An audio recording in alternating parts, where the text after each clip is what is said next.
මම අද අරගෙන ආවේ සීනි සම්බල් එක කල් තියාගෙන කන්න පුළුවන් විදිහට හදාගන්නේ කොහොමද කියලා.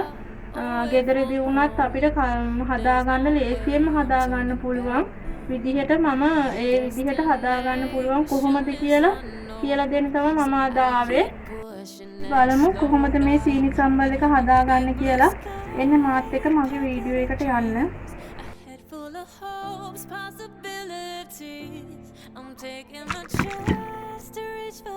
ලුණු ටික කපා ගන්නවා. ලුණු ටික මේ වගේ පීනියට කපා ගන්න.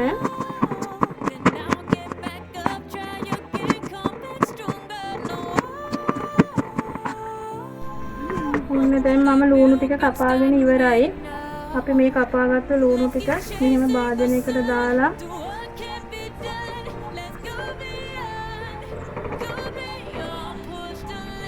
හොඳට ලුණු ටික මේ වගේ පොඩි කරගන්න.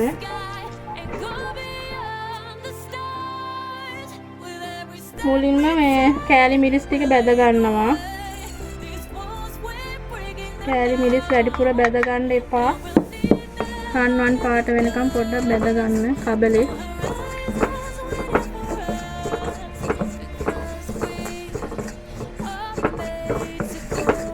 ඔයාලට සීනි සම්බල් එක ගොඩාක් දුඹුරු පාටට වගේ ගන්න ඕන නම් කෑලි මිරිස් ටික ටිකක් දුඹුරු පාට වගේ වෙනකම් බැද ගන්න.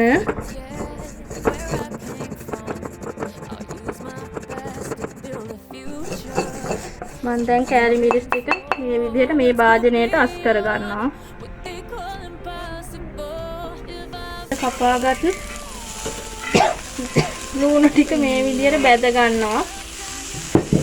බැද ගන්නවා කියන්නේ අපිට මේක මේ වතුර ගතිය හිඳනකම් පොඩ්ඩක් පත් කර ගන්න ඕන. නැත්නම් අර සීනි සම්බල් එක කල් තියාගෙන අපිට කන්න බැරි වෙනවා අර පිට ගතියක් නිසා.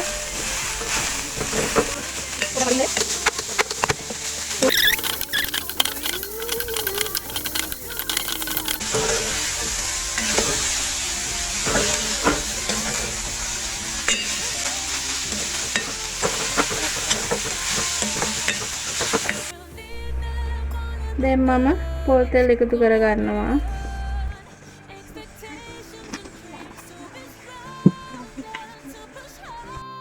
ඉස්සෙල්ලාම රම්ප ටික එකතු කර ගන්න.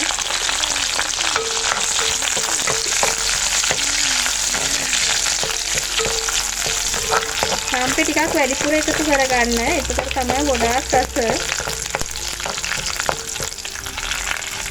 ඊට පස්සේ හරපිංචා ටික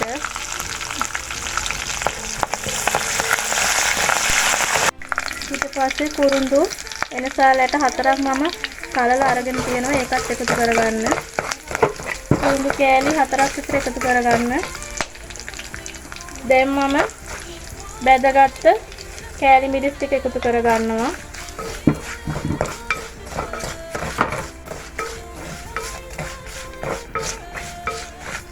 ඊට පස්සේ කබලේ රත් කරගත්ත ලුණු ටිකත් එකතු කරගන්න.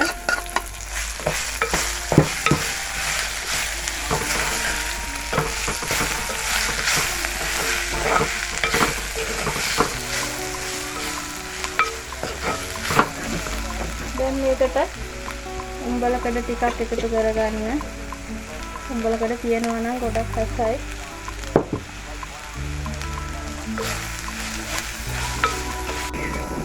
දැන් සීනි ටිකක් එකතු කරගන්න.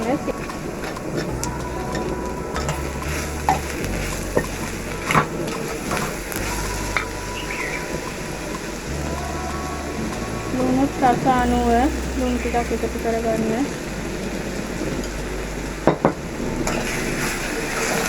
අඩු ගින්දරේ මේ විදිහට හොඳට කලවම් කරගන්න.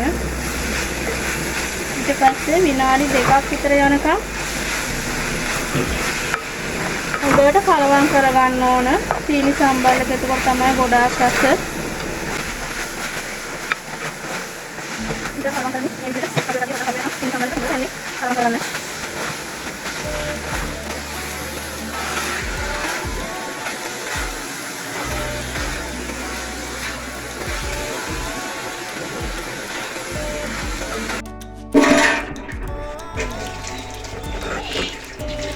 මම දැන් මේ සීනි සම්බල් එක විනාඩි 5ක් විතර හොඳට කලවම් කරගත්තා. මම දැන් ඉතින් බා ගන්න තමයි හදන්නේ.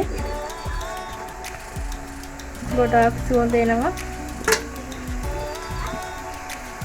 අපි දැන් මේ සීනි සම්බල් එක මේ විදිහට ලිපෙන් බා ගමු. මේක පාන් රොටි වගේ දේවල් කන්නත් හොඳයි. ඒ වගේම අපි ට්‍රිප් එකක් යනවා නම් පාන් වගේ දේවල් කන්න හදාගෙන යන්න උනත් ලේසියෙන්ම හදා ගන්න පුළුවන් මේක. ඇත්තටම ගොඩාක් රසයි මෙහෙම හදාගත්තම.